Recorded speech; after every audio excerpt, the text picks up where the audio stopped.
जैसा कि स्लाइड में देख पा रहे हो, आकलन शिक्षण प्रक्रिया को प्रभावी बनाने में बहुत ही महत्वपूर्ण भूमिका निभाते हैं। देखिए यहाँ पर आकलन, पहले तो हमें आकलन का शाब्दिक अर्थ समझना होगा। आकलन का अर्थ मूल्यांकन नहीं। बहुत से लोग आकलन मूल्यांकन को एक जैसा समझते हैं। आकलन और मूल्यांकन दोनों में ही अंतर है। एक होता है निरीक्षण, ऑब्जर्वेशन, एक होता है आकलन और एक होता है मूल्यांकन। तो यहाँ पर आकलन की बात कही गई। आकलन शिक्षण प्रक्रिया का प्रभावी बनाने में बहुत ही महत्वपूर्ण भूमिका निभाता है। आकलन से मेरा तात्पर्य ये है, अगर मैं एक उदाहरण के माध्यम से मैं आपको समझाना चाहूँ तो यहाँ पर मैडम रश्मि बैठी हुई हैं, सिंसियर हैं, प्रतिदिन टाइम पे आई हैं, चश्मा वश्मा भी अच्छे से लगा रखा है। मुझे दिखाई दे रहा है कि जो कुछ मैं कह रहा हूँगा ये निश्चित रूप से मेरी बात को समझ रही है। ये मेरा आकलन है। मैं आकलन कर रहा हूँ।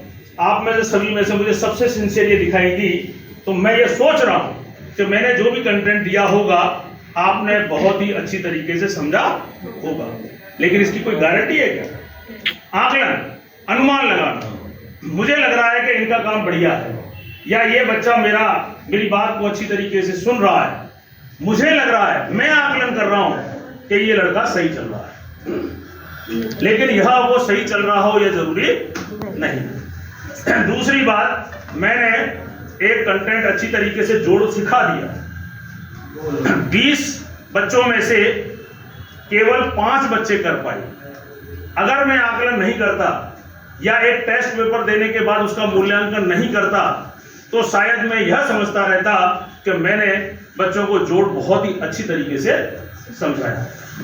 मैंने आकलन किया, उस बच्चे से पूछा, बोर्ड पे करवाया, वो नहीं कर पाया, तब मुझे लगा कि बच्चा नहीं सीख पाया। मैंने टेस्ट पेपर दिया, उसने क्वेश्चन किए, मूल्यांकन क्या है? टेस्ट पेपर के माध्यम से जो हम कराते हैं वो सामान्यतः मूल्यांकन है।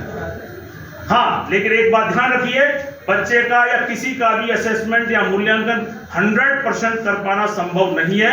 आज तक कोई ऐसी टेक्निक नहीं बनी कि जिससे आप एक बच्चे का 100% रिजल्ट दे सको। क्योंकि टेस्ट पेपर भी कोई बच्चे का 100% आकलन नहीं है। टेस्ट पेपर में आपने जो 10-5 क्वेश्चन दिए, अगर वो 10 क्वेश्चन कर लिया तो होशियार, और नहीं कर पाया तो आप क्या कहेंगे उसे? मूल्यांकन के हिसाब से हम क्या कहते हैं कि वो फेल। लेकिन वास्तव में ऐसा होता नहीं। जो हमारी new education policy CC pattern पर काम कर रही है, कंटिन्यूअस कॉम्प्रिहेंसिव इवोल्यूशन, बच्चे का एक भारी भरकम पेपर लेकर के टेस्ट कराना वो मूल्यांकन नहीं है। बच्चे का पल पल मूल्यांकन किया जाए, सतत मूल्यांकन, पढ़ाते वक्त, खिलाते वक्त, एक्टिविटी कराते वक्त,